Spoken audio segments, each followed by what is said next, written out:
Well, good afternoon, everyone. I apologize for a little bit of a late start. Had it planned for 11 a.m. Central Time. Moved it up a little bit because our very special guest had some things going on. She's had a really, really busy schedule keeping up with hearings, this case, and just her, not bird's eye perspective, but just her one-on-one eyewitness, what she brings to this case that you can't get anywhere else because, well, I mean, other channels talk about it, obviously. I kept refreshing and refreshing and refreshing yesterday. There's not even a news article yet about the court hearing for Chase Venstra yesterday. It blew my mind, but we will get to that in a moment. Let's see who's in here. Angie Gibson, good afternoon. Uli, my friend Uli. Grump, Texas. What a cool name. I like that a lot. Welcome. I see you're a new sub. That's awesome. Fun to ski. Where you been, my friend? Haven't seen you in a while. Aggie, there's our friend Aggie. Mama K, love the new avatar. Wow, very Marilyn Monroe. I like it. Lisa Irwin, Katrina, Victoria, how are you? Did I miss anybody? There's our friend Lone, Teddy Burr. Let's see. There's our special guest right there, True Crime Utah. I'm going to put the link up here in a second so everybody can subscribe. Rexana, Court K, Albie Frank. How you doing, Albie Frank? Joanne. I saw all your comments, Joanne, after the monkey show. Thank you very much. I very much appreciate that. I loved all your thoughts and everything. We'll be doing another show about monkey tomorrow. So without further ado, let's bring up our friend, Glorin D. Ellen. She is a real true crime. I call her an investigative journalist, but she's got a totally different background. But she's right there on the scene in Utah. Hello, my friend. How are you this afternoon? Okay. Just taking care of a little business. Marcus Ortiz wanted me to sign permission to use some clips for his news story. I've worked with him before on another case, so. Now, hang on one second, because some people were confused the last show we did together. Not your fault. Who exactly is Marcus Ortiz? I know who he is, but let's let everyone know. Okay, he is one of the top investigative reporters in the Utah market at KTVX, and the Salt Lake stations pretty much predominate for the state and going over into surrounding communities over the state lines. So I've worked with him and Dave Colley at KSL in the past. Now, were they in court yesterday? First of all, No. Chase Venstra, let's catch everybody up. Chase Venstra is the guy that Dylan Rounds came across that was all cut up, bloody. He's the weird encounter that was considered a person of interest in Dylan's disappearance, correct? Yes. But he's not now. No. This case has more twists and turns than a roller coaster. I don't know how you keep up with it. I really don't. Every time I get a message from you, I'm like, oh my God, what happened now? How is this family dealing with this? They're just trying to stay focused on, seeing that, justice gets done. And, yes, they would hope in the back of their mind that he's found alive, but it really doesn't look good. So, they're being realists in the situation. There's a small chance maybe he's alive, but I really don't see it. It seems to me that they have I can't use the word accept it, they're slowly but surely coming to terms with it. Yeah. Today marks 2 months 2 months. since Dylan was last spoke to his grandmother, and the last activity on his phone. So after that, there's no proof of life. There's no bank transactions, no phone calls, nothing. Let me ask you this, and this is no shade on the parents or anything. Were Dylan's parents, family, anyone related to Dylan, were they in the courtroom yesterday? No, nobody was in the gallery except for me. Marcus Ortiz was rather caught off guard when I told him about the results of the hearing, because he wasn't even aware there was a hearing yesterday. So He doesn't need to be. We have you.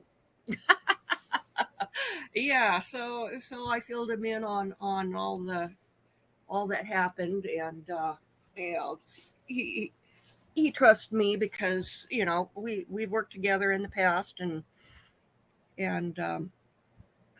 so okay. So what time was the hearing yesterday? It was at 3:30 p.m. Your time, Mountain Time. Yes, correct.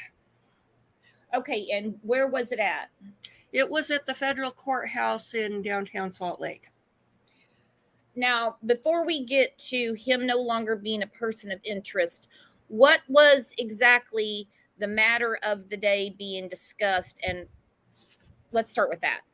Well, it was the initial appearance for him regarding the federal weapons charges for having weapons as a restricted person, being a felon. Mm-hmm. And so they tried to have hearings 3 times last week, and the first 2 were supposed to be in the courtroom, and I showed up on the first 2 days, and nothing. And so I found out that the last one was I think it was Thursday, and that was a virtual one. And so I published that for anybody else who wanted to tune in. And I saw a few people, names I didn't recognize. I saw Zav Girl, I saw Duty Ron, and the other names I didn't recognize. And that hearing, they had some glitch, and it took a while to get both attorneys on at the same time. And then it basically turned into, well, we need to postpone this until possibly tomorrow or possibly next week. And I remember being in chat that night and seeing somebody saying it was postponed until Monday. And I was going, how do you know that? The docket isn't even published yet. And I don't know where people get their information. I really don't. That's why I'm always like, look, I don't have a news article. I don't have anything from the courthouse. Mm-hmm. The family hasn't posted anything, not just in this case, but other ones. It's like, so how do you, of all people, know? Well, I found out about the and I don't mean you. I just mean just in general, people that have to get their 2 cents in. The first hearing for the extradition, I was given the link by Marcus Ortiz, and so or about that up in and so I participated in that hearing telephonically, and then at that hearing they said that the next hearing for him would be on the next day, and the date was given. And so I kept checking that and So, day comes, I show up at court, and the courtroom is locked. And there's nobody there, or there is a bailiff out in the hallway, and he comes and locks the room. So I go inside and I sit, and somebody shows up, and therefore another case, and oh, are you here for so and so? And no. And so I sit for a few minutes, and decide, well, this doesn't look right. So I go downstairs and talk to the court clerk, and oh no, that got changed till tomorrow. And so I come back the next day at the appointed hour, and I walk into the courtroom, and there is this guy in an orange jumpsuit with Salt Lake County on it, Oh in a boy, wheelchair. in a And wheelchair.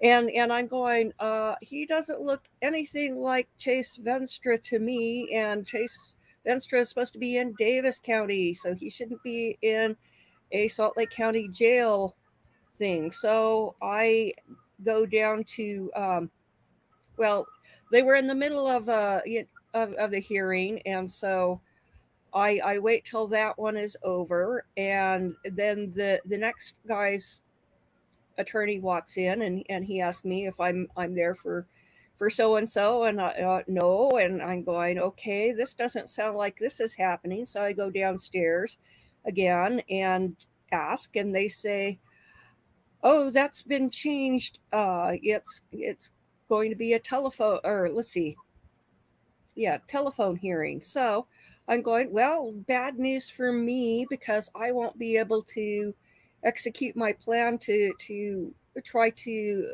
corner the uh, assistant U.S. attorney on the case in the hall afterwards, and ask about the search warrant.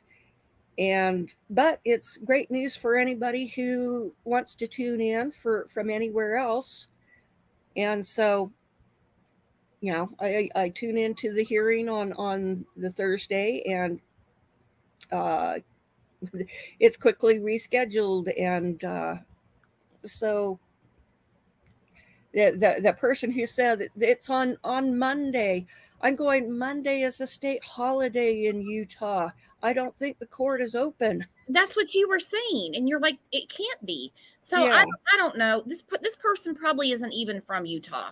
Really, I don't think so. So they would know. It's if they're in the state, they would know that most people have the day off on Monday. All right, so what was that? Oh, never mind. I can ignore that. Okay, so obviously he's not the guy in the wheelchair. no. And so I get there yesterday, and I get there in plenty of time. I'm there like a full 35 minutes in advance, so that there's no being late, missing the first half, because I did the first time I went, I discovered that the old courthouse isn't where the building was, that it was in the new courthouse that they built right next to it. And so I had an extra block to scuttle, and I was running along trying to get over to it. And so the hearing was half over by the time I got there on the Jim Brenner hearing. So I wanted to be sure I was there in plenty of time, could get a good seat and so forth, because the second Jim Brenner hearing, there was like 10 people from the family. From Dylan's family. Yeah, from Dylan's family, and they were sitting behind the prosecutor, and all of the media were on the right side behind the defense table, and it looked like a wedding. You've got the bride side and the groom side. Yeah. And so let me ask you this. Since Dylan's family was not present yesterday, which is not like them, do you think maybe the authorities, the FBI, someone of that capacity told them, look, Chase has nothing to do with Dylan's disappearance? I believe so, because they were very motivated to be there when Jim Brenner entered his not guilty plea, and all the issues discussed there, like bail And, she was very happy to see him in shackles. I don't remember seeing any shackles on Chase. Oh. Now, will he be extradited now? There was a No. question about he will. He won't be in Utah much longer. No, the judge in the extradition hearing said that the state of Montana failed to collect him during the 30 days in which they had to do so. Chase had waived extradition to Montana, but I think that they had some behind the scenes talks and went, look, we need to keep him here. Mm-hmm. And so I think that they elected not to press the matter at that time. Now I understand from Chase's ex that there is a electronic hearing on Monday, I think on WebEx, and so I might check into that and see if I can watch that. I'm not sure. I think it might be out of Helena, Montana, and so I need to do some checking on that and see if I can track down. Now, is Chase's ex-girlfriend in contact with him, or is No, she just following the case? Because I've heard she's two different following the versions. case. Okay. Well, she's told me she's not in contact with him, and that there's a restraining order. Mm. So, Okay, then I would go with that. yeah. So, but as I understand it, that's what the charges are in Montana, is because he, violated protective order and was stalking her and so forth. So, um, and she seems like a really sweet lady. Just got hooked up with the wrong guy. That's kind of how I take it too, because it seems like this is really hitting her personally. Not that she's personally involved, but when you're thinking to yourself, what if he's part of this? Which, we've heard now he's not. So I hate to Yeah. speed up to that. What was said in court that he's not a person of interest in this? I mean, the family wasn't there, so they obviously had a heads up.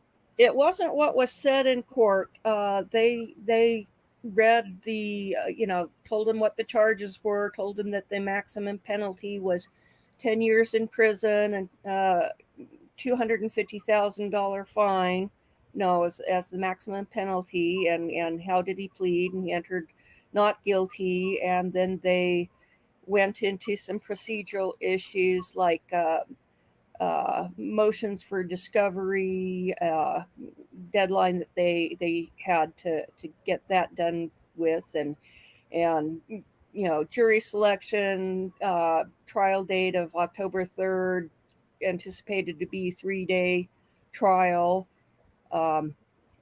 jury selection, motions before the case begins, and that kind of stuff. And then the judge said that, I think he said it was Judge Wells had ordered him to be bound over for trial, and there wasn't any discussion on him getting any bail, and that the judge in the courtroom yesterday said that he had no authority to revisit that issue. So Chase is staying put in Until October 3rd, right? Yeah.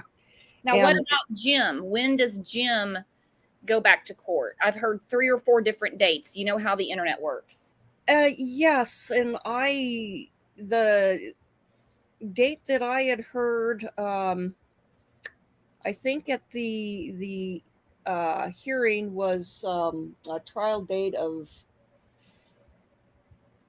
August 12th, and I'm going, well, there's no way it's going to happen then. And so I think that they might be referring to some pretrial motion, and I'll probably call the court to try to find out more about that.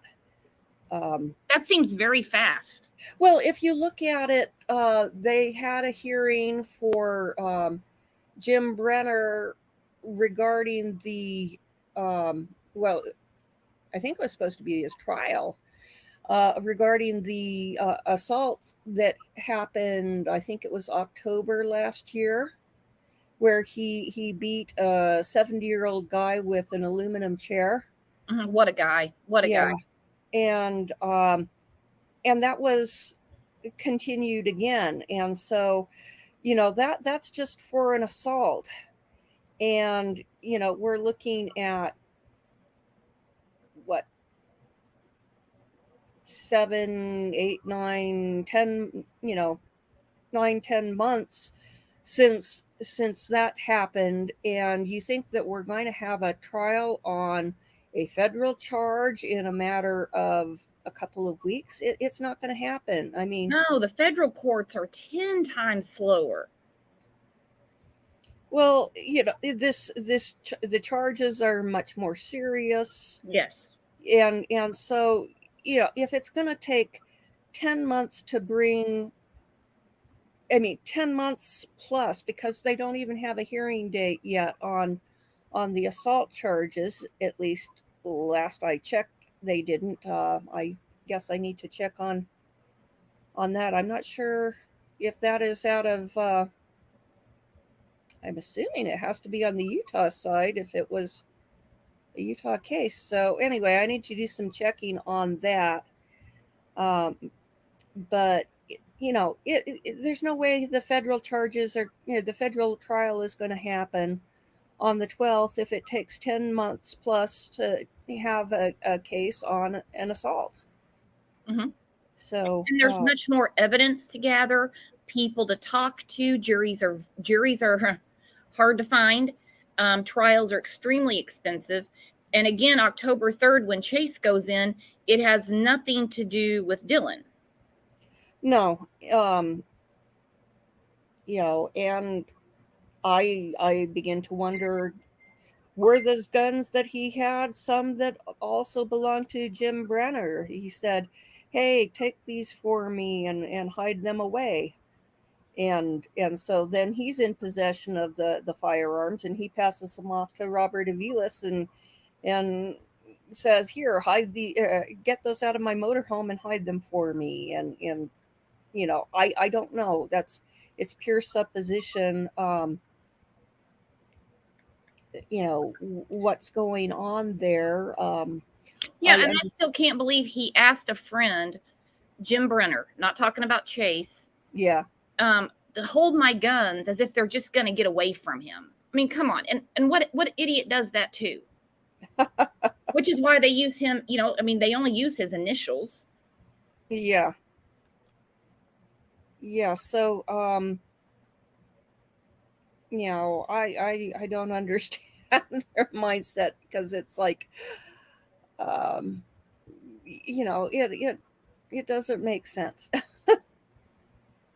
I think he would have been far better off going and finding some mine shaft somewhere and hiding them in the mine shaft than to giving them to a third party. Yeah, I kind of think his parents are leaning that way too. Mm-hmm. He's not a little boy. He's 19 years old. He has a birthday coming up. Yeah. So now it leads me to the question, if Chase Venstra is not involved, he's not a person of interest. Now that could change. Yeah. They could come up with something. This is not the nail in the coffin. They could come up with something later and say, but now he is. There's many cases where it's gone, I don't want to say back and forth, but someone's out of hot water here and then they're back in it. Something else comes forward. Well, so first back to Jim Brenner, how could he do this himself? Because there have been a lot of searches in the disappearance of Dylan Rounds that have come up obviously with nothing. We don't have Dylan. How did Jim do this? How far could he get by himself? Well, there was a PI who was on, I think it was Tyler Feller's last night. I watched part of that. Yeah, and he was very interesting, and he said, look, he had 2 full days. And first of all, I don't think that Jim Brenner is nearly as disabled as he claims to be. Okay. I agree. Because Good point. Just because he's on disability doesn't mean he can't do things, especially under certain amounts of adrenaline. You look at it, and we know that he's been working on other people's farms. He's on disability, so we know he's doing it under the table. Right. And so if he's doing farm work, he's capable of trying to heave a body around, and it might require that he get some kind of sled to put the body on to drag it over, like if he's dropping it down a mine shaft, pulling it along and doing that. That's what I think happened with Susan Powell, that there was a big snowstorm. This is his big chance. He put the body on a toboggan, and it makes it so that it slides nice and smoothly across the snow to the mine shaft. It's sadly something that happens in Utah, because Josh Powell made it very high profile by saying at a company dinner, well, all these criminals are really stupid. If they did it right, they would just put them down the mine shaft and then cause the mine shaft to collapse in, so they'd never find them. And so they've never found Susan. And then in the same area, east of in Eureka, there was a pair of high school kids who went missing. Breezy Otterson and Riley Powell. And they disappeared, no trace of them. Finally, they found the Jeep in an obscure spot, and went months, no sign of them. And then finally, the girlfriend who lived in Monmouth, south of Eureka, came forward. And I think that I'm not sure how she came to their attention, but she agreed to turn state's evidence. They came out to her place. Jared Baum comes home. He finds these 2 kids visiting her, and he's paranoid, thinking that she must be cheating on him. And so he takes all 3 of them out to this mine east of Eureka, and I think he slit the throat of Riley Powell first, drops him down the mine. Then he does the same to Breezy Otterson, drops her down the mine, and there's no sign of him for months, and until they get her to cooperate, and they go to the mine and they find the bodies. And so speed forward 4 years, and last April we had a trial on Jared Baum regarding him killing these missing kids and dropping them down the mine. And so back in April, we have a big, huge news story.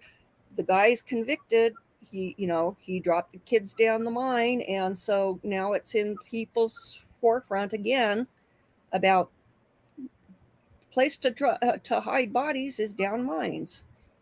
So that seems to be, according to Josh Powell, that's the way to do it. And I don't know how many people in here have been to Utah. It's a totally different terrain, than where I live.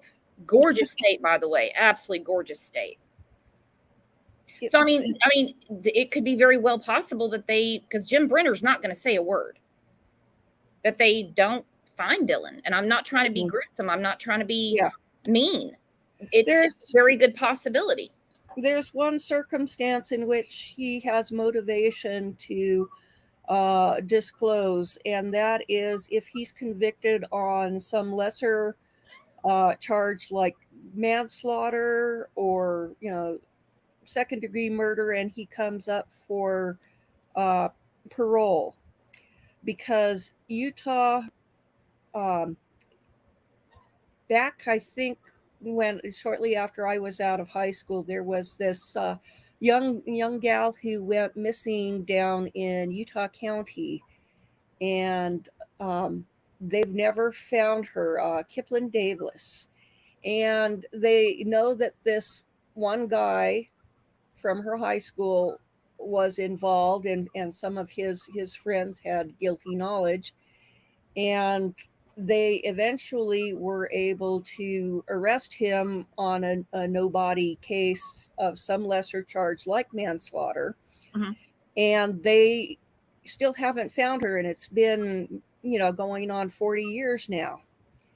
And so they made a law. It was either earlier in the spring or it was last fall, saying that if a person has been convicted on a no-body case and they come up for parole, they are ineligible to get parole until such time that they make a good faith effort to help law enforcement find the body. Right.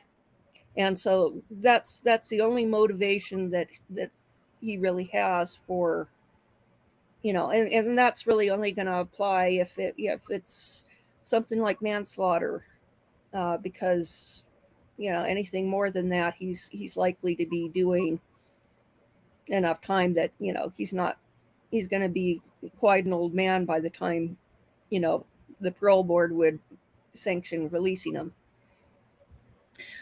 Oh, exactly. And now, Yeah. just your opinion. This is just our opinion. We're just having a discussion here. Do you think that is where Dylan's case is headed in regards to Jim Brenner? That they are preparing a circumstantial, i.e., no body case?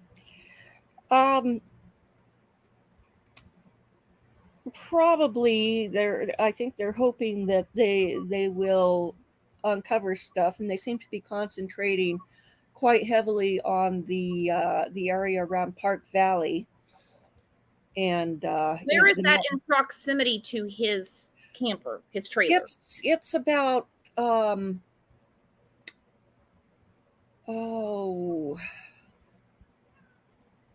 let's see, from Lucin to Stargazer Ranch is 38 miles, and I'd say it's about another 7 miles or so to Park Valley. So, about 45 miles. Okay, so like the PI that was on Tyler's show last night said, he really had 2 days. This doesn't mean that anything was done with a quickness. Yeah, and I just have a hard time getting past Jim, and I don't mean his age or the disability. I don't to do this by himself. And like you said, today's 2 months. Yeah. And no sign of Dylan. What the hell did he do? How well does he know the area? Do we know where this guy actually really originally came from?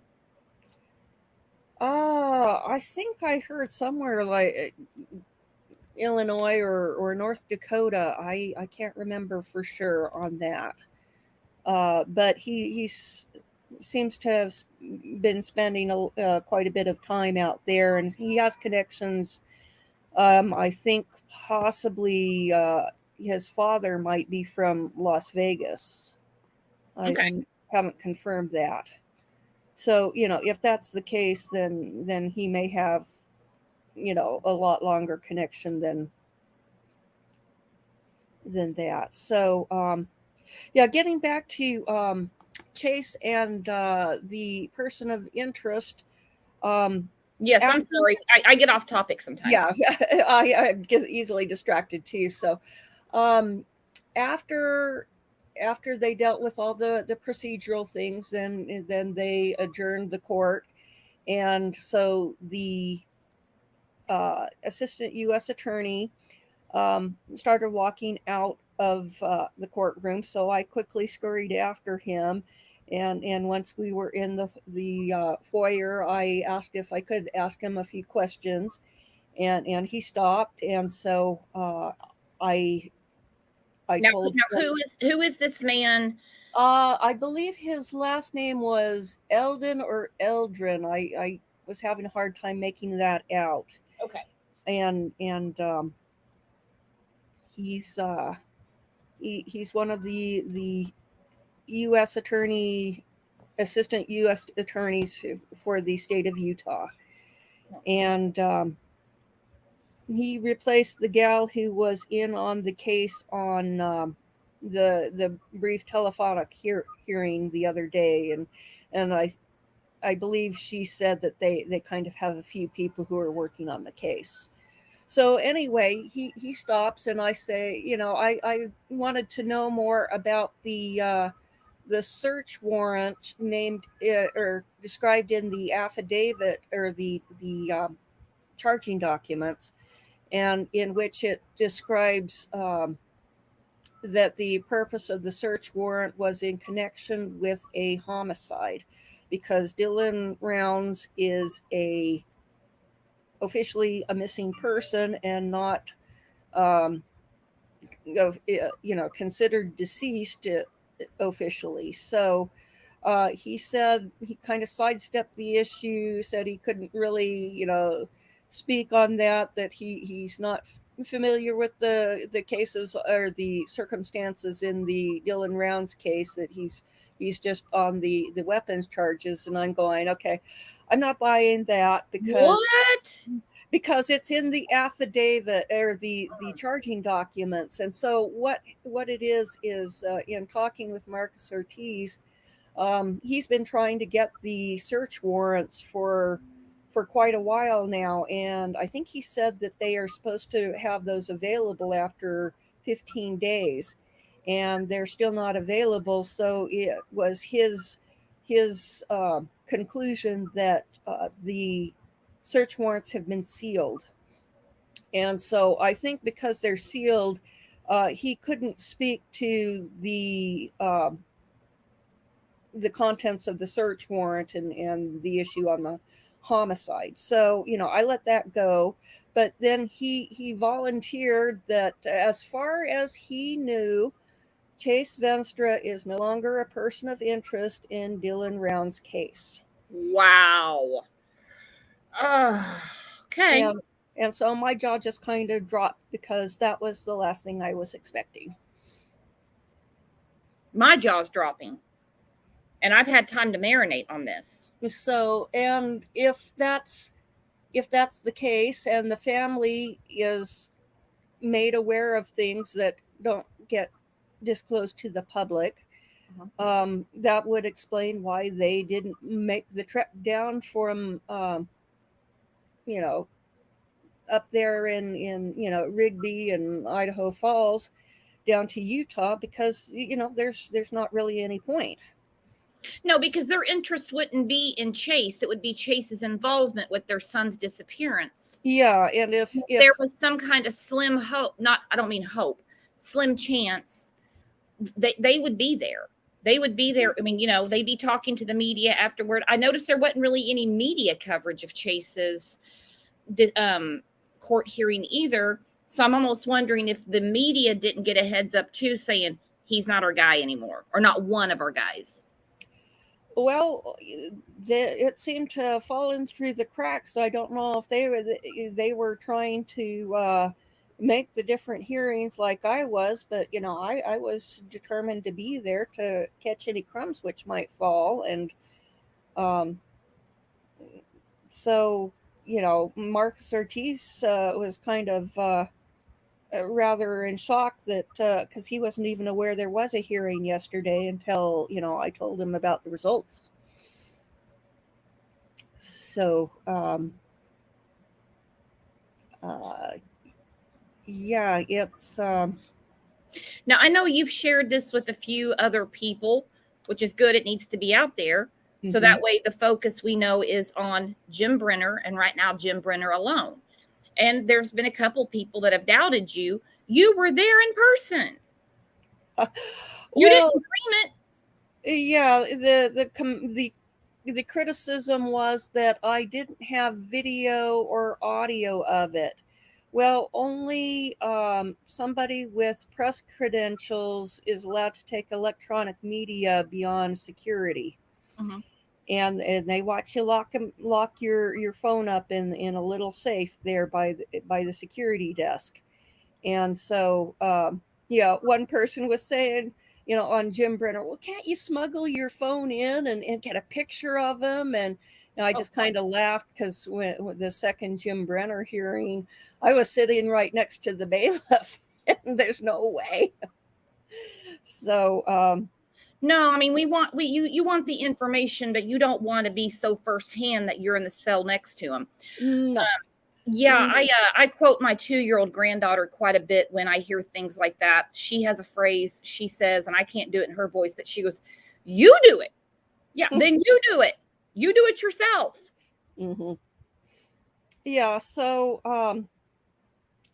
I, if real life wasn't intruding, I would have tried to contact the U.S. Marshal's office about what would it take to get press credentials so that I could take my phone in, so that I could ask the attorney questions out in the hall afterwards, because it's possible, like after the Jim Brenner hearing, to wait outside for people to come outside the court, but they might have other cases. I'm not sure. They may actually work in the building, so they might be hours before they come out. There's a parking garage that's underneath. They might go out through the garage and drive off, and you'll never see them. And so, for me to go outside and wait for the attorney to come out is kind of pointless. And so, I did what I could do, which was, ask the questions, get the answers, and, make note of it. And, you did phenomenal work. Yeah. So because without you being there, we would still be talking about Chase Venstra. And it seems that even though he's a shady dude, and he did come across Dylan before Dylan disappeared, they have no interest in him at this time. It may be that he has some connection to what happened with Dylan, and that he is now a state witness and has heard state's evidence. Oh, I kind of get the impression that that's the case, and that's why the family has no interest, because now he's their best hope for getting Jim Brenner locked up. And I guess that would be another good reason. Oh, wow. Boy, that didn't dawn on me at all. I don't know what's wrong with my brain today. Another reason why he's still locked up and they're not offering bail. Because let's face it, I mean, his weapons charge isn't like a forever type of thing. No, and he's wanted. Chase is wanted in Montana, and I understand that the weapons that he had were stolen, and it sounds like they were stolen from the Nevada side. So, he's looking at 2 other states that want him, and Utah doesn't want to give him up, or at least they didn't want to give him up. They may revisit that on, I think, August 28th, and see if they're going to continue. I don't know if this hearing on Monday, which Tracy, his ex, said was Monday. I understand it's an electronic hearing. I'm not sure if they're going to be asking about extradition again or what. So, I'm going to try to stay on top of that. It doesn't seem like Montana's in a big hurry to get him. No, I think that there's been behind the scenes discussion with Box Elder County and the FBI saying, look, we really need to hang on to this guy. Okay, that was what I was getting ready to say. Again, this is conversation, speculation, just talking. Yeah. I mean, could it be that they're like, don't let him get too far away. We don't want to have to bring him back from Montana if we come across something else. But what you said about him turning state's witness, makes way more sense than he's just totally not in this anymore. It could be either way, though. We don't know for sure. Yeah, and from going from a person of interest to nothing doesn't make a lot of sense. I mean, it can happen, but under the circumstances, I think it's a lot more likely that he's a material witness at this point. And and besides a small area, and I could have definitely missed something, it's happened 500,000 times before, I couldn't find a connection between Chase and Jim. Now, Jim and the other guy that they only used by initials that hid the guns for him, that seemed a lot more probable to me, but it seems like they don't even talk about him anymore, just that he hid guns for him. Well, they've since named him, and we can say it. Yeah. Let's see, that was oh gosh, his name is skipping my mind right now. Don. I think it's the Harshberger. Are we talking about the same person? I'm talking about Don. Okay, no, Don is. Wait, let's see.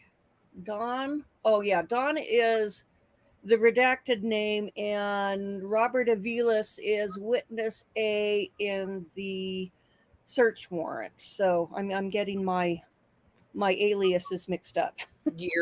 There's a lot of them. So yeah, Don Hatley has connections to the family there in Idaho.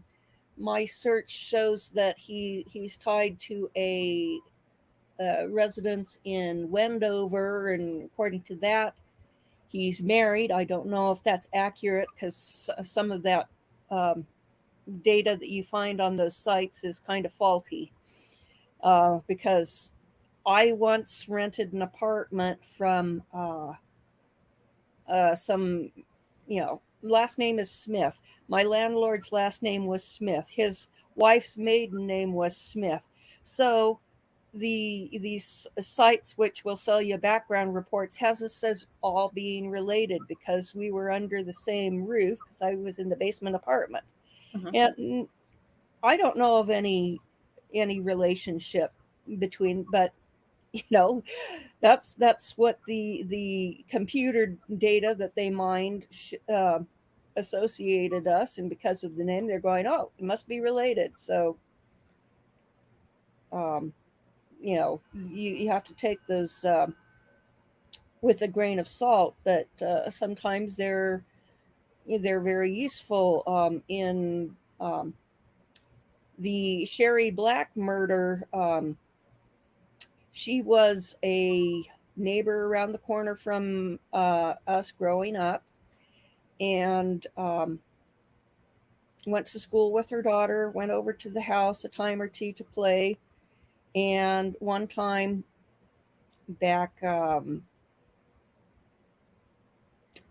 guess it's 11 years ago now, I was going down the street to the gym past the old neighborhood, and I see all of these emergency vehicles out in front of the house.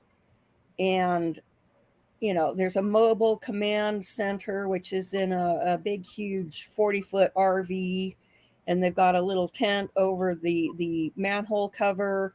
And I'm going, I hope this is just a coincidence and that there's really some emergency around the corner, because these are people that I know. And so when I got to the gym, the news came on. I tuned into the news and found out that my old school chum's mother had been brutally murdered. And so that case went cold. I turned in a few tips over the years, and I had been doing some listening to a podcast and they were talking about a cold case in another state. And in that case, they had a blood sample that they had made a phenotype from. And And so the mother in that case was going and looking at high school yearbooks to try to find the person whose blood it was based on the phenotype. And I thought that's brilliant, because according to the Vidoc Society, the killer is probably a young guy, and he probably lives within half a mile or a mile of the murder scene. And so he would be an alumni of our high school. Yeah. And so I went, okay, we need to check the high school yearbooks and see if we can find somebody who looks like the guy in the photo, and or the phenotype. And so I start to go online to search to review the details from the Vidoc Society on their profile. And I stumbled across this really obscure podcast that I've never stumbled across again since. And there was this really wild comment left by somebody who also went to school with us. And he obviously had an obsession with my school chum. And I was going, oh, this guy is crazy. He doesn't fit the profile of the Vidoc Society, but maybe there was a second person, and the second person left the DNA. And so, I called up and left the information, and finally heard back from the cold case detective. And he was saying, well, okay, yeah, we know about him. We've eliminated him for reasons that we can't go into. He was very impressed with my analysis. And so I went, okay, well, let's set that to the side, and let's go with the phenotype image and the yearbooks. And so, he would, and I told him, well, if the age is wrong on the Vidoc Society, here are two guys from the yearbook who might possibly be people to look closer at, but one of them I really don't see, because he was one of the star people on the football team, and everybody knew him, and the detective was a year behind me in school, and he knew him, and he agreed, no, I don't see him as the killer. But we both agreed that they say that about a lot of serial killers. So 3 months, or let's see, that was in June. And in October, I get a ding on my phone, and it shows that there's been an arrest made in the case. And so it's like, oh, I've got to tune in and watch this press conference. And they name Adam Durborough as the killer, and that he's confessed, and he tested positive, a match on the DNA. And I was going, Durborough, there aren't that many Durboroughs around. I wonder if he is related to the Durboroughs who lived 2 blocks west of me, and went to church with, and school with some of the siblings. And so I remember that Joe Durborough, who was the older brother, was arrested for child pee and producing it. And so I went and looked up the news story, knowing that he lived in Orem, and I did the little background search there, the same thing that I did with Don Hatley, and I was able to establish the name of every single kid in the family. Right. And that Adam Durborough was one of them. Now, he was adopted by Joe Durborough and his wife. And the curious thing is that he was chasing after my sister in high school, and that the younger brother was chasing after me. Now, if Mom had had her way, she would have gotten the sister to married off to my younger brother. So, I tell you what, you guys just had everybody chasing you. So, I mean, this is a good. So, I know that, you can, and that's how I passed on my tip to Dave Colley, who did the Cold podcast. on Susan Powell, which I think had millions of listeners. Mhm. And so I passed it on to him, and we were, I was providing him with background information on the family, and I had left a comment on one of my other school chums' Facebook posts, and Marcos Ortiz saw my comment. And so he sent me a message and wanted to get more background information.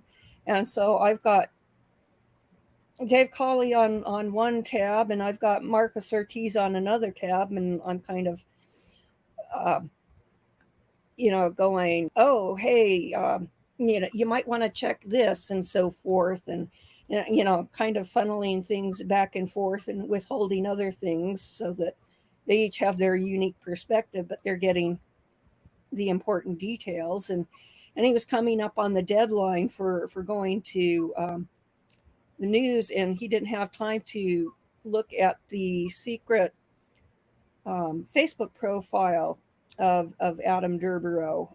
And so I funneled that to him, and he didn't have time to go look at everything on there because it was like 8 years of history. And so I'd been saving every image that was questionable on the Facebook profile to my Facebook group, because I anticipated that the Facebook profile would get shut down. Right. And so I saved him a lot of time by putting him into the Facebook group so he could access that directly. Now, let me ask you this, because we had several comments, a bunch of emails. Not everybody wants to leave a comment, even though, because some people use their real name on YouTube. It's okay. I don't care either way. Mm-hmm. Are we ready to give up on Kurt Wadsworth? Now, Jim Brenner has been named the suspect. Yeah. Kurt has said some strange things, and, I know Jim Terry was really honed in on him. That seemed to go away with the quickness. But I mean, are we really, is he 100% out of this? I would say he's more like, 90-95% out of it. There's a remote chance that he's involved. There's some speculation that Kurt framed Jim Brenner or something. Oh yeah, I've seen that Facebook talk and stuff. That's so damn dangerous sometimes. But then there people are saying, yeah, but Kurt is the one who got him placed out there, because he was being a danger in town, beating up 70-year-old guys with aluminum chairs. So, oh, Jim's a piece of crap. So I'm going to ask everybody in chat real quick. Let's do a poll. Do you believe Jim Brenner acted alone or had help? So just put alone or had help. It just, for some reason, it's not leaving my mind. Not that I want the family to have more to worry about, because they obviously are going through the trials of Job right now. Mm-hmm. That he did this all alone, because he's nowhere to be found. And I get what we're talking about with Josh Powell. It seems to me that Josh Powell planned his wife's demise for quite a while. I don't think him did. I think this was a heat of the moment something. Well, he might have had something in mind for a few days, or someday I'm going to do this. He's going to push me too far, and I'm going to do it. But Josh Powell, he was possibly planning, hoping that she would get killed in a traffic accident riding her bicycle to work along a busy definitely highway. He had it out for her. He had all kinds of resentments that was going on in his crazy little brain. Jim, I just don't know. It seems like that there was definitely some animosity building. I can't see how it would be planned with the lack of communication, unless he just happened to see unless Dylan had the same routine every day, I guess is what I'm getting at. So he knows he's, let's say, at the gate, at the camper, leaving in his truck at certain times of the day. I don't know how well, as I understand it, Jim Brenner didn't like people coming onto the property where the grain shed is, and so he put up this ramshackle makeshift gate. and put a lock on it. Now, I've heard contradicting things saying that Dylan had a key, Dylan didn't have a key, um, that the key got, or the lock got changed, so he no longer had a key. And so it seems to be that he would have to contact Jim Brenner to get access to the grain shed. Mhm. And so if Dylan gave him a call saying, "Hey, I'm coming over. Um, can you unlock the gate or something?" He gets there and he's not there. Gets out of his truck, goes over to the thing, tries to see if it's securely locked, and gets picked off by a sniper. Now, I think it's more likely that it happened in the grain shed than at the gate, because that's where the FBI forensic unit was reported to be concentrating. And they said physical evidence. Yeah. Physical evidence. I read that. That stuck out to me big time. Also, his height and weight, which I guess that's still way out in the air, but he's much shorter than Dylan. Still, when I Yeah. look at the truck and when they were talking about how the seats moved all the way up, with his big old belly, he would still have to move it back a little ways to get in No, front of it. no, he wouldn't. I unfortunately, having seen him twice in court, he's about my height. Maybe he's an inch or two taller than me. I estimated his weight at 250, and I unfortunately have that topped. And so, if I can do it, he can do it. And I could do it. I've done it with hauling stuff in my SUV and having the seat all the way up so that we can haul something in the back. Okay. And it's very uncomfortable to do it, but if you're only doing it for a few miles, not shifting gear a lot, it's doable. So, it's, if I can do it, he can do it. I got you. Two Boston moms said Jim Brenner acted alone, in her opinion. She said, "You guys, that area is so vast. Dylan could be anywhere. From, I don't know how to pronounce this. Help me. Willa. Tuella West. There is absolutely nothing out there. Nothing. It is just salt, dirt, and desert." So again, we're talking about a totally different terrain. Yeah, it's the same environment that Susan Powell would likely to be in. It's just further north, and that extends well into Nevada too. There's 277 mines in Box Elder County, and there is a website which gives you the GPS coordinates for each one. And so I sat there and looked for each mine that would be in the area, and they have probably a lot more mines that are on the Nevada side of the border. And so there's just a vast, and he had 2 days in which to deal with it. He could have driven halfway to Reno. That's what Boston Moms is saying. And I just put up she has another comment I just put up. She said, Jim also had 2 or 3 days too as well. Yeah. Not all of this could have, not all of this went down on the 28th that we know of. Yeah. And I think that it's perfectly possible that he, had help, that, maybe he had some coercion, something over them that he was holding over their head to make them cooperate, or maybe they did it out of fear, or maybe they did it and then they decided, that really wasn't a good idea. So yeah, I'm going to cooperate. We don't really know for sure. Time will tell. And this is something that really I think about a lot too. Wouldn't Jim be aware of the broken 4-wheel drive? The 4-wheel drive was broken, the truck. I don't think that he would know that if he didn't drive it regularly. I've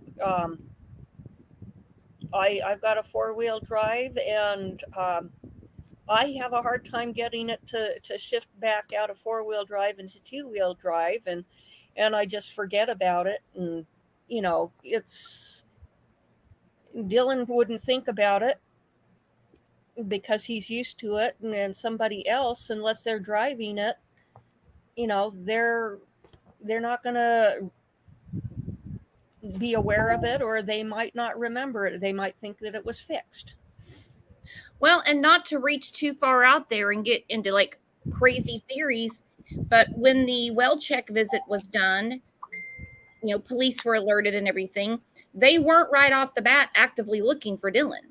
He could have been doing things, I don't want to say in plain sight, but when he realized the heat could be coming down on him, he could have gotten him out even further. Yeah. That's one thing that bodies can be moved. And so, that's one thing that has been debated about Susan Powell is, did Josh leave her somewhere and then the brother moved her further afield because he dispensed with his Ford Taurus on a trip back to Washington, and he sold it for scrap value when it was a functioning vehicle still. And then he wanted satellite images of the junkyard to see if the vehicle had been crushed yet. So, it can happen, and sure does. And the reason that other cases are being brought up is just to explain, well, basically in a nutshell, Dylan could be anywhere. Like two Boston moms said, Glorin lives there. She's saying he could be anywhere. That's anywhere that Jim could get. Well, I'm going to say in 2 or 3 days, but it could have been longer. Because like I said, right off the bat, they weren't instantly looking for Dylan. They were kind of he's 19. If he wants to run away with a girlfriend, he can. If he wanted to go on vacation, he can. Yeah. And, the first thing is,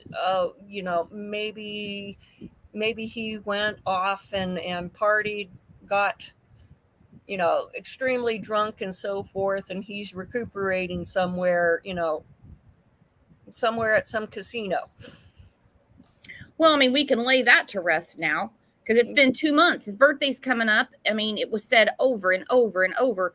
He had his first crop coming. That farm was everything to him. And Jim Brenner took it away from him for whatever reason. What was the motive, do we know, for him beating the hell out of that old man with that aluminum chair?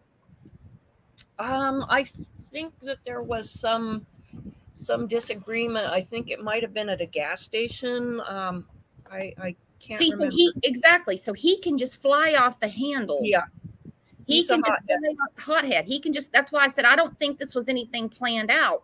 So now it makes more sense. That's why I love this community and love this chat for people to say, yeah, but he had more time. This didn't just happen in an afternoon. Two Boston moms, I love this question. I would like to know how much gas Dylan had in his truck. Let's face it, old Jim's not going to top off the tank with the devil's errand he had going on. Dylan is probably as far as that truck can. Do you work for the FBI, two Boston moms? Dylan probably as far as that truck could get with the amount of gas in it. Exactly. Jim isn't going to stop and fill that up. Now Ted Bundy would, but he would, and he would ask the girl behind the counter on a date. Jim is not that caliber. He is not that caliber of criminal. That's the reason he's behind bars right now for having weapons when he's a felon and being such an idiot to ask his friend to babysit him. Yeah.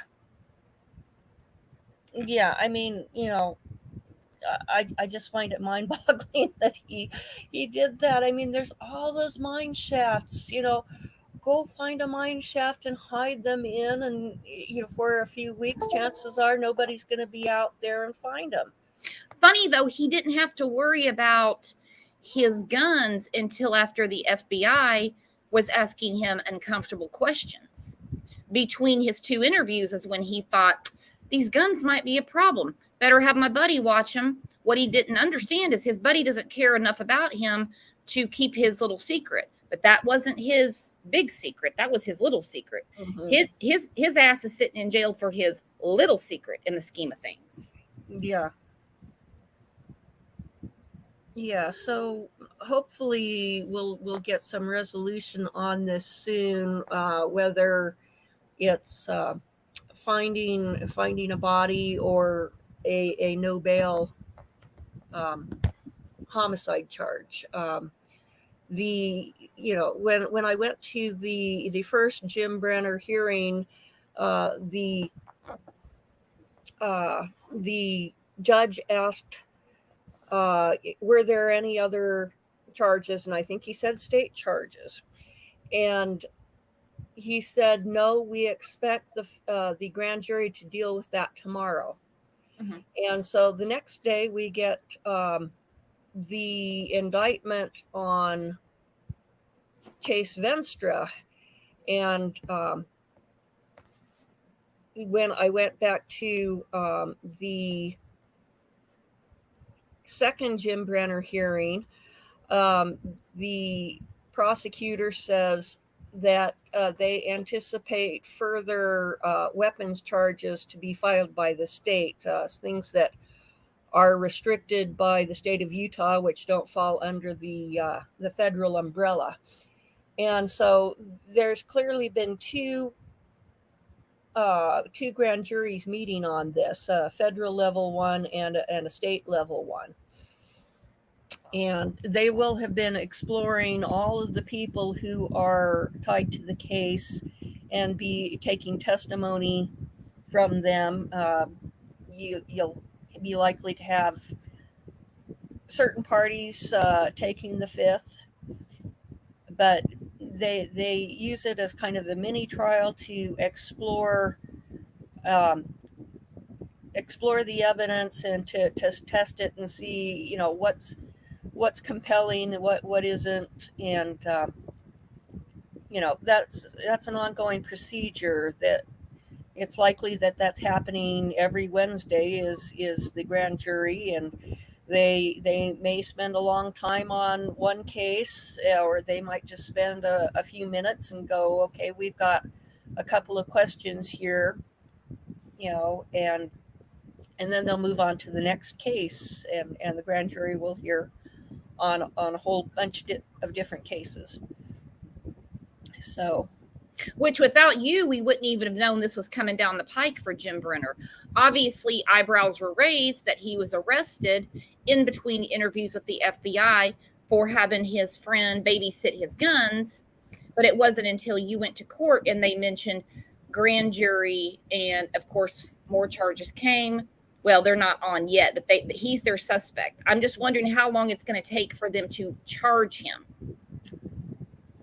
To me, it feels like it's coming together pretty fast, and I kind of expect, by the end of August we should have something, because it really it feels to me. I mean, it's not like Summer Wells where nothing seems to happen, and we just get more and more drama and outlandish statements by people tied to the case. I mean, this seems to be moving in one direction, and making steady progress. So I don't see it being here's the year mark and we're still waiting.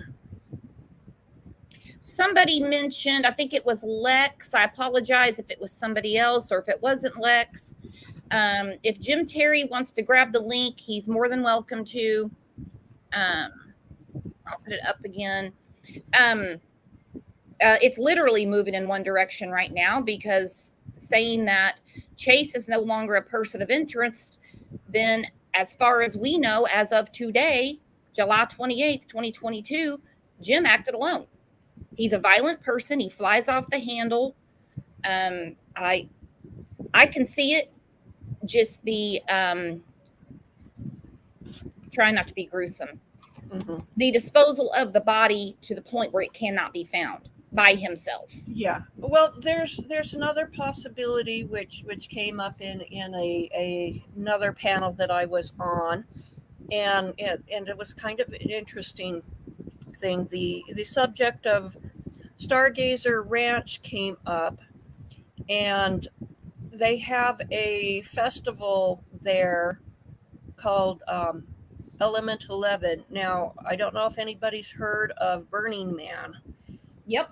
It's big kind of counterculture festival out in the desert, and they have big wooden effigies which say they burn at it. And Element 11 is one of the few official affiliated events to Burning Man, and it's south of Park Valley, close to where my dad's land was.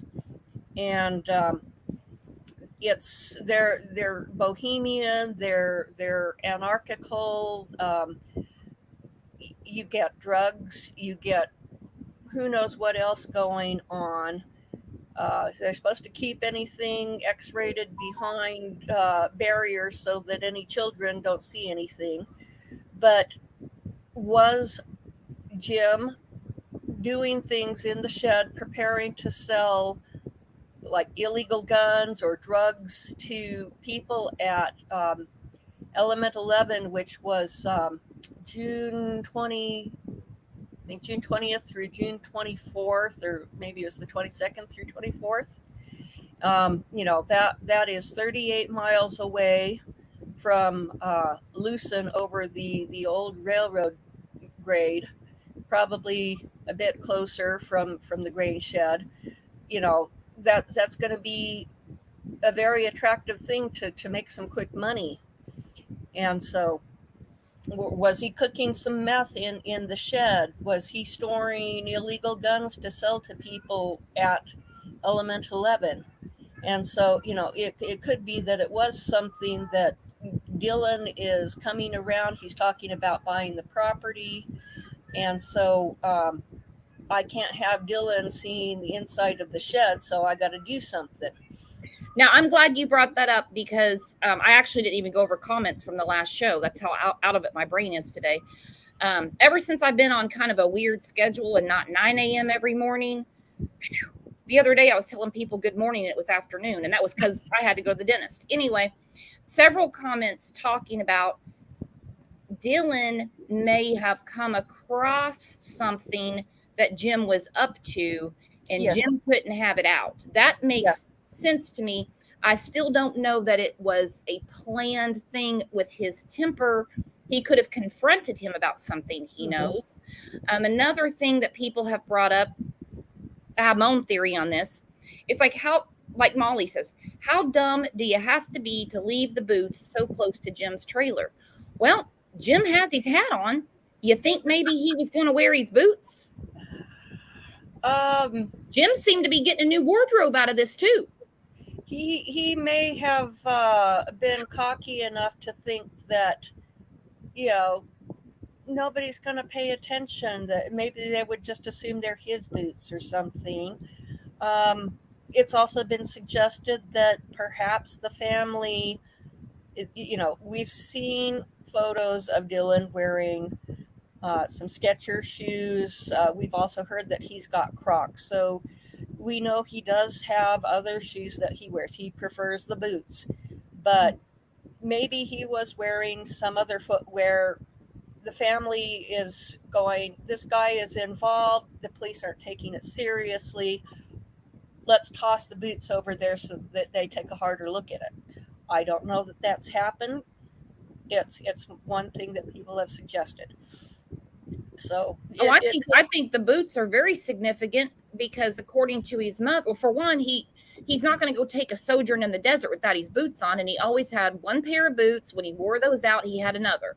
So to me, the boots are very significant. I'm just kind of going back to what Molly said. What kind of an idiot would take his only footwear and just leave it out there? Somebody who's very cocky and who kind of wants to thumb his nose at people, Yep, exactly what Molly just said. She said maybe a marker. Yeah. Yeah, like you said, he's definitely anti-society. He doesn't follow our rules, if you know what I mean. Yeah. Well, it's not unusual for a killer to take trophies, and they will give like jewelry to a significant other, so that they can kind of get a thrill seeing that on their partner, and being reminded every time that they see it of their little thrill that they got in doing it. And so, it could be that, the boots are left there because, it gives him, the sense of adrenaline, the thrill, the danger of being discovered, and, oh, they haven't noticed it, and so I'm really pulling one over on them. Mhm. We don't know. It's speculation. I wondered if he might have planned to burn them, but then got distracted with something else, and forgot about it. We really don't know. I can just imagine how distracted he was when the police started poking their nose around that area, and especially when they came directly to him. Mm-hmm.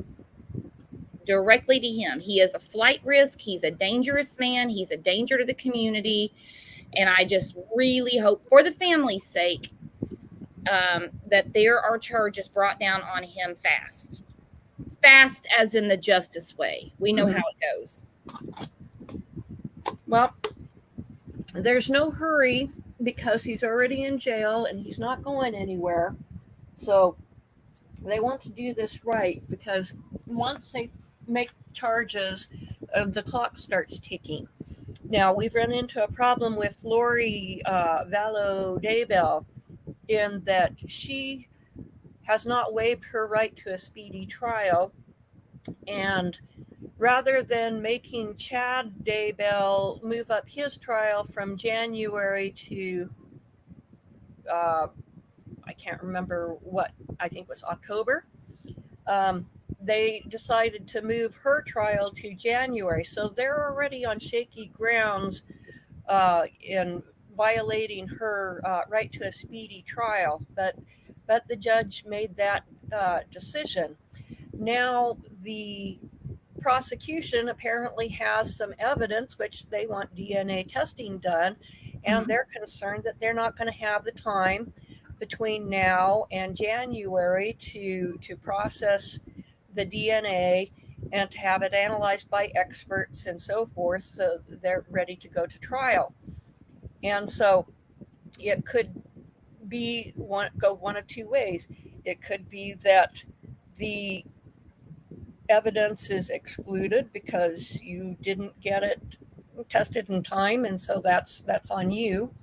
Or they could cause a delay and further increase the risk of her case being tossed out because of the speedy trial issue.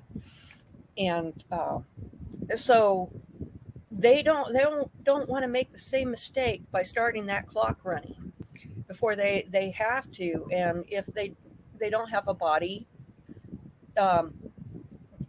since he's locked up, there's no urgency to jump the gun and do it. So no, I agree. I'm just thinking about for the family and their anxiety and what they're going through, because I mean they want this done. I don't mean their son gone. No, but they want it done right. So they would rather have the charges take however long it takes to get done right, as opposed to have something done quickly and then have it get overturned on appeal, and possibly he walks because of it. And I have a comment here from Lex. Lex says, interestingly enough, the jail won't extradite him. And I think it's because they're trying to keep him in the state in case more charges are brought up, like things against Chase. Absolutely. Absolutely. Just because he's not a person of interest today, hey, he could be fully cooperating to the best of their knowledge. But if they dig up something else, it's like, off the table, buddy. We didn't know this. Yeah, if tomorrow they came out with, oh, we just found a trail cam and it caught the entire thing on camera, and we've got him, smiling straight at the camera from 10 feet away. They're not going to say, oh, well, we excluded him as a person of interest. Oh, too bad, so sad. No, they're going to arrest him at that point. Sure. They're acting on what they have at the time, and every indication is that it was Jim Brenner. Chase Venstra probably had some knowledge, possibly an accessory after the fact. He's not as culpable as Jim Brenner, and in order to secure a conviction, you sometimes have to let somebody off in order to catch the bigger fish. And that happens way more often than I'd like to hear, because if you're involved, and you're guilty, you're a criminal. One thing that comes up all the time, this is like a Coen Brothers movie. I mean, all the twists and turns, money. Dylan could have come across something that he wasn't supposed to know, but the money comes up a lot. I have heard that the money was all accounted for. Then I've heard that he deposited it in the bank. Do we know for sure either way? Because we know law enforcement is not going to tell us what they know. I've heard that the money's all been accounted for. I've heard that all of it, the 20 was accounted for, and then I've heard that the part that wasn't accounted for was actually a check, so it was a non-issue. It doesn't really matter whether he had the cash or not. If people thought he had the cash and they decided they wanted to go out and rob him for it, exactly. If Dylan banked it, it doesn't matter, because they thought he had it, and it's they found out late that there's no sign of the cash. So it can be the motive without having actually been physically present. Right. And I'm looking at what I think you're exactly right. Whether he physically had it in the camper, in the truck, on his body, in the bank, if the motive was money, that's the motive. Doesn't matter where the money was. I mean, if it's accounted for, it's accounted for, but that could have been the motive, yet they didn't get the money because he didn't have it with him. But like you said, if it's a check, it's a non-issue anyway. Mm-hmm. Jim's not going to go cash check. No. There are criminals out there who will try to coerce a person into going out and cashing things or signing things over to them. But that's a lot riskier, because if the person has to go into the bank, there's a lot greater risk that person is going to somehow alert people so that he's caught, and then he has to fight his way out. Correct. I plead the fifth said, do you think Chase knew what was going on, or someone tried to set him up and he had no idea? I've thought about this too overnight when I heard that he's no longer a person of interest. The phone call was made from Dylan, about the weird interaction he had with Chase Venstra. Could Jim have been pointing the finger at Chase?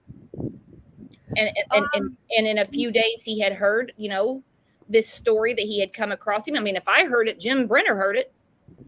Well, yeah, it's a small community. I've heard that independent witnesses have saw Chase with Dylan in the vehicle. So, at first I was wondering, was it even Chase? Was it somebody else? And that Chase is guilty, and he's trying to explain why his blood might be in Dylan's truck. And then somebody says, oh no, at least two parties saw him in the truck with with Dylan. So that doesn't appear to be the case. I don't really have a feel for whether he might have been set up or not. I'm going back to Well, I guess Jim. not set up, maybe tried to set him up because it didn't work. Well, yeah. I still kind of like the idea of something hinky's going on in the grain shed, and that Jim Brenner is the ringleader, being that he's on site. But you've got Chase Venstra, Robert Aviles, Don Haley. And where did he go to? Because we haven't heard anything more about him. He's in Elko County, right, in the jail. I mean, as far as in relation to Dylan. He seems to be the most tangential person that people have been looking at, and he may have some knowledge after the fact. He doesn't. It doesn't feel like he's very involved unless it's something that's going on there at the grain shed, and that they all have this plan. Let's cook up a bunch of meth and drugs, and we're going to go sell them at Element 11, and we're going to make a nice little payday for ourselves out of it. And that is one thing Jim Terry talked about, which made absolute sense to me. There is a lot of drugs going on in a certain area. Yeah, and this was 1,800 people meeting out in the desert, and people go to festivals like that.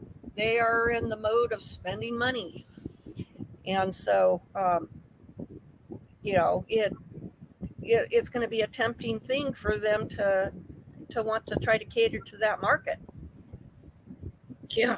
Well, their market's kind of depleted now because they've got the feds. Yeah. They've got the sheriff's department. They've got all eyes looking at their market. And I have a feeling they've got an itch they can't scratch right now because they can't make one wrong move. They have done a roundup out there from hell and back. It's it's turned the town on its ear for sure. So and that being said, I am going to start shutting this down. I try to keep everybody about an hour and a half, not to take up, too much of everyone's time.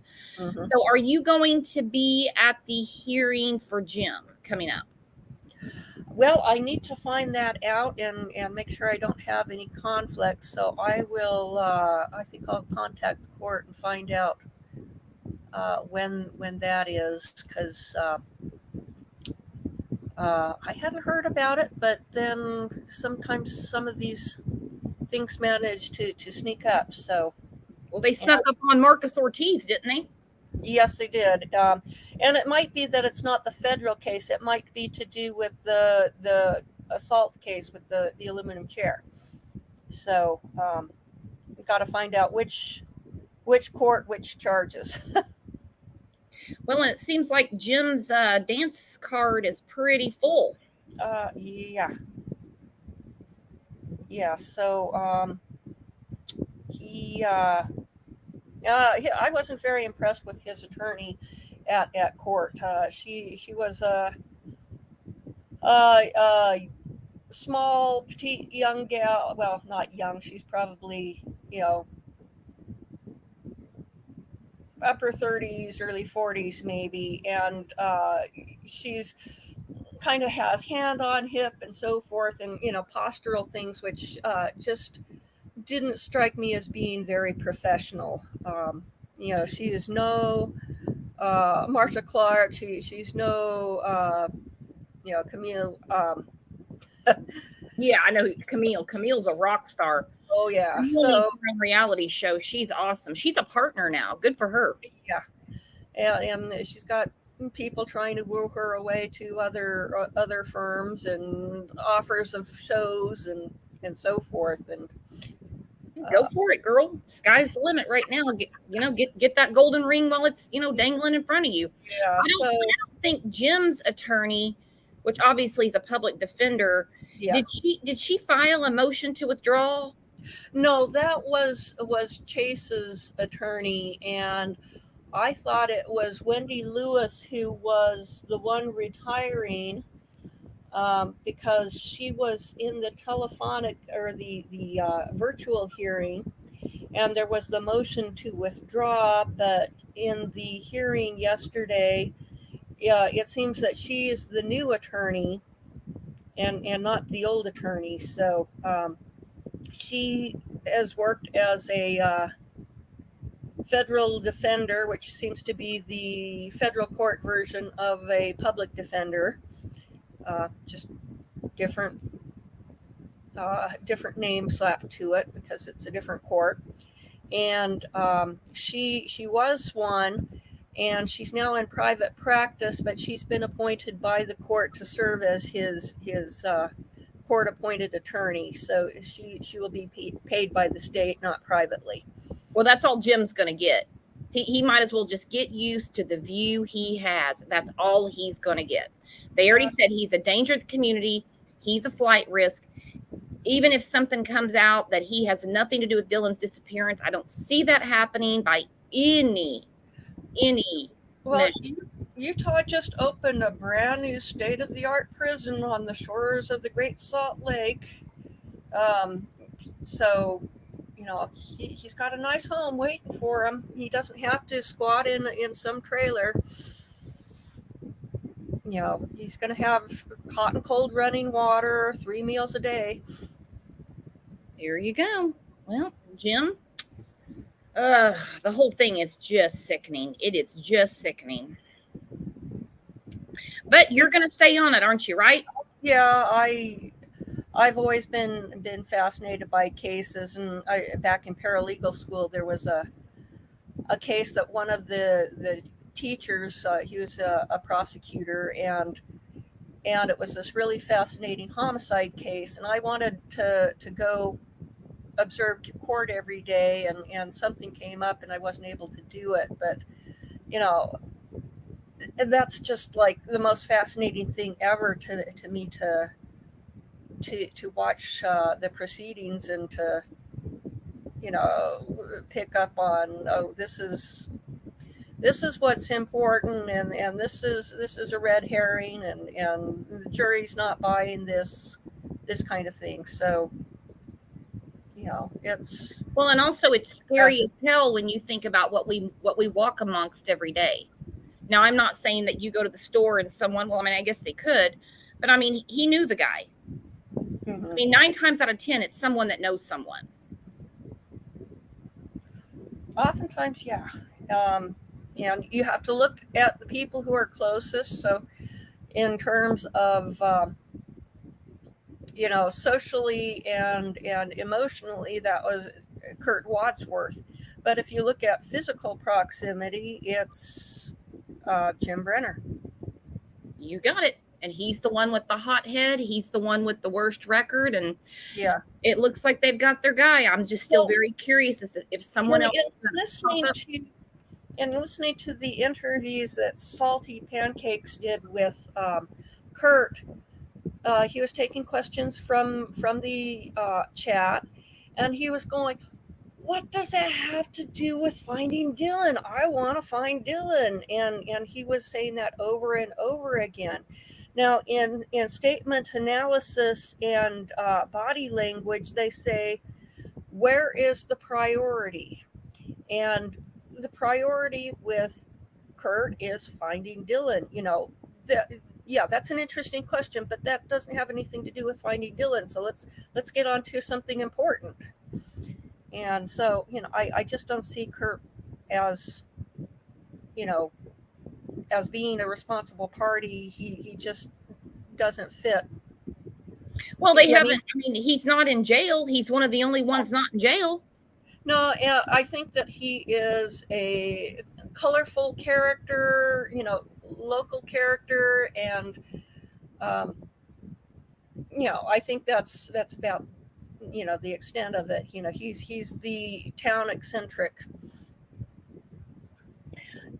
Yeah, what I have heard from him, he is a pretty colorful guy.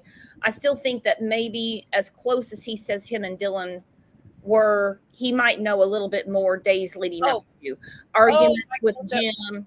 I think that's highly possible. But You know, he could have already spilt all that. I don't know. he could have, and it could be that he knows something, but he doesn't want to disclose it. It has nothing to do with Dylan's disappearance, but maybe there's something that he maybe it makes Dylan looks bad, maybe it makes him look bad, and so he or maybe it makes a third party look bad, and so he's withholding it for some reason, and it may have nothing to do with Dylan. um Or Kurt could be looking out for his own backside, it could saying, be. I don't want to wind up like these guys, and I don't want my drugs running out.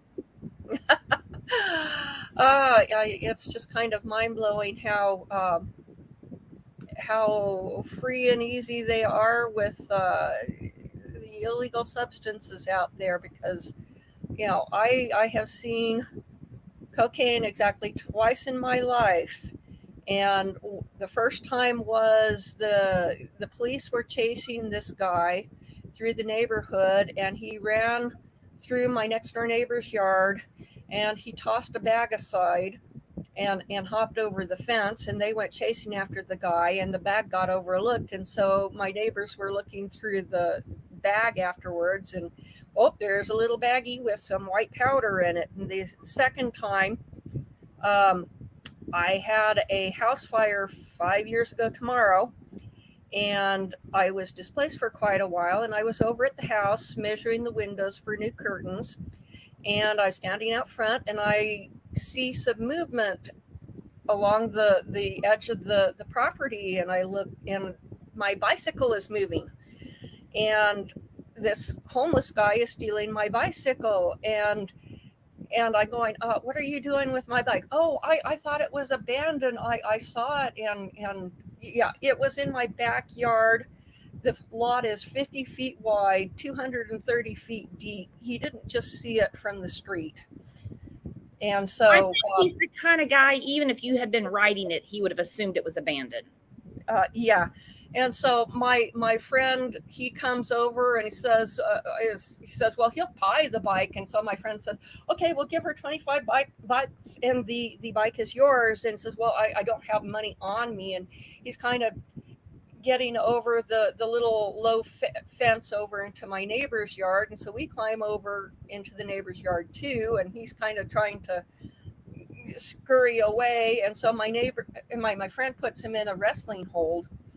And I realize, he's going to get worn out before the police ever get there. So I put my foot on his butt and I push him down to the ground so he's face down on the ground. And then I sit on his pelvis so he can't get up. Oh, dear God. And so I'm on the phone with 911 and they're asking for a description. And so I'm kind of sitting on him and looking, well, let's see, he's wearing some black denim jeans, and he's got this, and he's got this kind of hat on. And meanwhile, I'm reaching in the pockets and tossing the contents of his pockets out of range in case he's got a weapon. So if he does break loose, that he can't use it on us. And so when law enforcement finally got there, they got the rest of the contents that I couldn't reach out, and there was some powder in there, and they did a little field test on it, and it came back for cocaine. So you've been a crime fighter in every sense of the word. Well, that was fun getting to do a citizen's arrest. It's not necessarily smart, but it's not the first time that my friend has done that. Yeah, guys, don't try this at home. Yeah. Well, it's really funny because he's 60 years old, and he had somebody who stole some checks from his house, and when visiting a gal who was renting a room from him, and so the guy was over, and he wasn't supposed to be called until law enforcement was there to apprehend him, and so he found out, and he started running away, and so my friend chased him like half a mile, and caught him, and the guy finally couldn't run any further, and he's a 19-year-old kid, but he's doing drugs and so forth, so he's not doing clean living like my friend, and so he frog marches him back to the house and waits till the police get there. So Well, too bad you and your friend weren't there on May 28th. Yeah, because what happened to Dylan, I'm telling you something, it's gonna be so nefarious. Jim, I have a feeling, is a real grade A piece of what. Yeah, there's way more than what we have heard is going to come out. Mm-hmm. Well, you look at the criminal record is always the tip of the iceberg. For every time they get caught, they've done dozens, if not 100 things, for that one time that they get caught.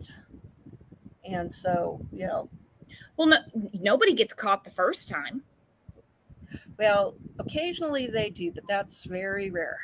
Very rare. Very rare. Yeah. Yep. Absolutely crazy. Well, it's always good talking to you. It's a big treat when you come on the show. Thank you for all the work you've been doing on this case. It's because, like I said, you're right there, and I'm not really happy with the flack you've gotten from a few areas, not too much, but I mean, everybody here, let's do a round of applause for our friend Glorin Ellen. Don't forget to sub her channel, because like I said, she's been right there. We wouldn't know this without you. We would still be talking about Chase. Well, he'll still be brought up, obviously, because he was in contact with Dylan, and it's just a lot of strange circumstances surrounding a really strange case that, all we can do at this point is have faith in law enforcement. Yeah, and some people are being really hard on Box Elder County. The mom kind of trashed them. They at first weren't convinced that that it was a foul play kind of situation, that initially they thought he was off somewhere in the desert, got injured, he's laying there with a broken leg or something. He'll be found, or he went off and partied and he'll come home once he's sobered up. But that isn't the case. So no, it seems like the parents going to the media, staying on law enforcement, say no, it can't be. Not to mention social media, guys. Social media is a double-edged sword. On one hand, it's a great thing. On the other hand, well, it's a dumpster fire. And that's really the only way I can describe it. Yeah, well, it's something that law enforcement needs to figure out how to work with, because it's not going anywhere. And I don't know. I just look at the two cases. You've got Candace and Candace, and you look at Candace Bly Wells, who can. Oh, well, I guess I had to set my daughter off to the side, concentrate on my sons because they're still alive, and, that kind of stuff. And you've got Candace, who is, where is my son? What are you doing to find my son? And this is my son. Please help find him if you know anything. Complete opposites. But that's normally how it is in every case. You have grieving parents looking for their children. The Wells are an anomaly. They truly are. Probably, more than likely, I'm not going to say 100% because I don't know, because they're involved. Don't get me going on them, girlfriend. You'd have to pack a lunch. We'll be here all day. Matter of fact, set your reminder now, guys. Hit the like button. Make sure you're subbed up. Hit the bell, hit remind all, because I have a lot to say to Candace tomorrow morning at 9 a.m. Central. You going to be back with us, Lauren? Sure. You're going to have her on tomorrow? Oh, no. Oh, No, I don't talk. I don't talk to her. okay. I was going. I didn't think she was doing any social media things these days because it was very pissed off at what happened with Jim Terry and his media blitz on. I'm talking about Candace Wells. I have a lot to say about Candace Wells tomorrow. I have a Okay, I gotcha. Wrong Candace. Candace and Candace. totally different spelling, totally different people, totally different morals. There's not a yardstick big enough to put between those two. Well, you look at people who are very interested in finding their family members. You've got Scott Peterson, who didn't want to be seen on camera and who wasn't going out and searching for Lacey. You've got, oh gosh, what was that other case that just split it out of my mind? Oh, Josh Powell. Josh Powell didn't do anything to look for Susan.